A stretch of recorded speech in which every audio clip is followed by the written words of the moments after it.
Bienvenue, vous écoutez Azimut. Ici, on parle orientation avec les parents qui s'intéressent à l'orientation scolaire de leurs ados. Azimut s'appuie sur des dizaines de spécialistes de l'orientation pour vous informer et vous conseiller. Vous pouvez retrouver l'ensemble des contenus classés par rubrique et par situation sur notre site azimut-orientation.com. Et surtout, n'oubliez pas de vous abonner à notre newsletter. Vous recevrez ainsi les informations de mise à jour et de l'actualité de l'orientation. Bonne écoute. Un soir, votre étudiant vous annonce qu'il souhaite arrêter son cursus pour changer de voie. Panique à bord, cataclysme dans votre esprit. Vous allez certainement ressentir le premier effet qui se coule de l'énervement et lui rappeler « Mais enfin, tu te rends compte des frais que ça nous a engendrés ? Entre les frais d'inscription, l'achat du matériel nécessaire pour suite à formation, l'allocation de l'appartement pour l'année scolaire, les assurances. Et puis quand on s'engage, on va jusqu'au bout. Pas de l'année ou du cursus même. » Ensuite, une fois le nuage de la colère passé, en deuxième effet qui se coule, vous allez peut-être être désappointé. Vous allez alors tenter de le convaincre d'aller jusqu'au bout, en lui expliquant ça te laisse du temps pour réfléchir sur ce que tu veux réellement faire, pour préparer ta réorientation et tes inscriptions aux écoles. Et puis, tu sortiras avec un diplôme. Tu n'auras finalement pas perdu totalement ton temps. Et enfin, troisième effet qui se coule, l'inquiétude s'installe. Retour à la case départ.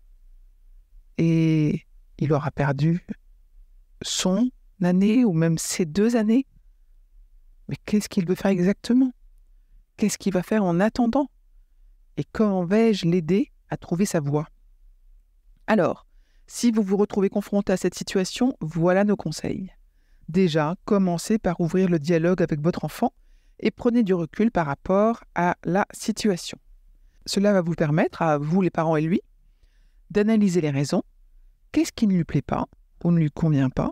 Est-ce que c'est le programme ? Est-ce que c'est le fonctionnement de l'école et du système éducatif ? Est-ce que c'est l'éloignement géographique vis-à-vis de la famille et des amis ? Est-ce une désillusion par rapport à sa vision du métier ? Est-ce dû à une pression psychologique venant des enseignants ? Est-ce qu'il subit du harcèlement scolaire ? Est-ce qu'il ne se sent pas capable par rapport aux exigences des enseignants et à ses résultats, qui ne sont pas à la hauteur de son investissement ?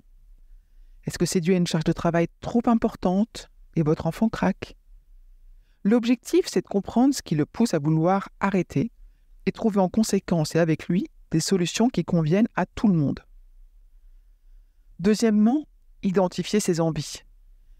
Est-ce qu'il sait ce qu'il veut faire ou a-t-il des doutes ou est-il complètement perdu ? Tout d'abord, nous vous invitons à naviguer sur des sites qui sont des ressources et nous mettrons les liens dans les notes de l'épisode. Il y en a plusieurs. Par exemple, il y a le CIDJ ou encore étoile.regioncentre.fr. Bref, vous verrez la liste dans les notes. Pour découvrir les différents métiers et les cursus possibles et puis sélectionner ceux qui pourraient l'intéresser.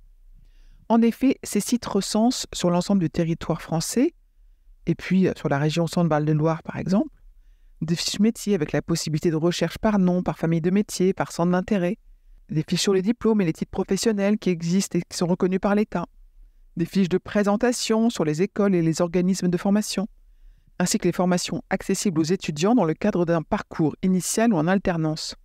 Vous pourrez également trouver les événements organisés dans votre région qui concernent l'orientation scolaire et professionnelle, tels que les forums métiers emploi ou encore des offres de stage, d'alternance, de jobs étudiants et de missions de service civique. L'idée est d'amener votre enfant à définir son plan A, un plan B et un plan C. Tout ça en incluant éventuellement des étapes intermédiaires avec des voies passerelles. Car toutes les routes mènent à Rome.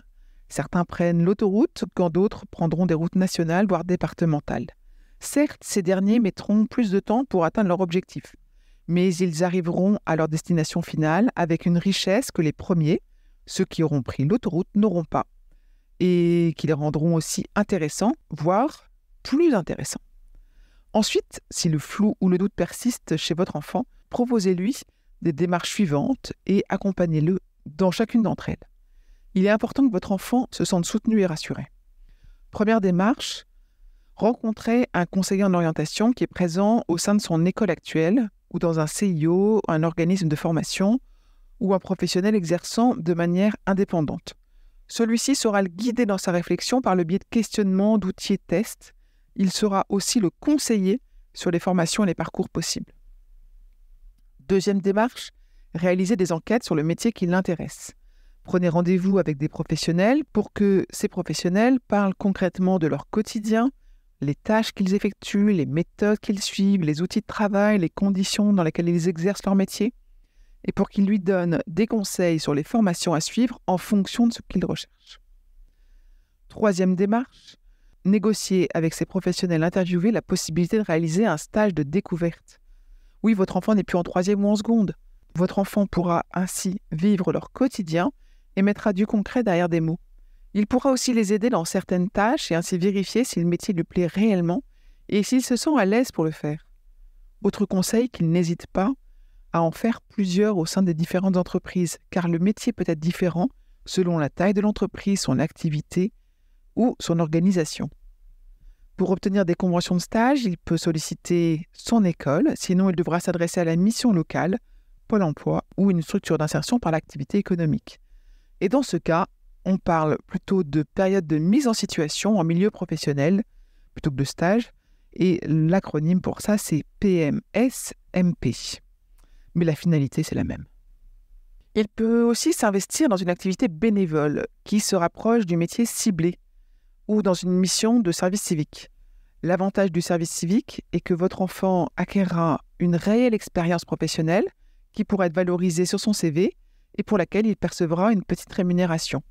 Rappelez-vous que ces diverses démarches d'enquête et d'immersion peuvent l'amener à trouver son entreprise d'accueil pour les stages à faire durant sa prochaine formation ou sa future alternance. Enfin, quatrième démarche proposée, en fonction de la filière que votre enfant aura choisie, contactez son école actuelle ainsi que les écoles supérieures trouvées et demandez-leur si votre enfant ne peut pas changer de cursus en cours d'année dans le cas d'une rentrée décalée. Car de plus en plus d'établissements supérieurs proposent des rentrées décalées qui s'effectuent généralement en janvier. Ça peut éviter à votre enfant de perdre son année scolaire. Il peut alors intégrer une première année en deuxième ou troisième année d'un diplôme en fonction de son parcours antérieur et de la filière choisie. Je vous retiens quelques instants. Vous écoutez peut-être sur Apple ou sur Spotify ou sur Deezer ou sur une autre application de podcast. Je voulais m'assurer que vous connaissiez l'existence de notre site azimut-orientation.com. Sur ce site, les contenus sont organisés par thématique et par situation. Ceux qui connaissent adorent et utilisent notre moteur de recherche, ce qui leur permet d'aller chercher directement le bon contenu qui correspond à leur problématique. Je vous encourage à vous y connecter et n'oubliez pas de vous inscrire à notre newsletter. Merci de votre fidélité et à bientôt.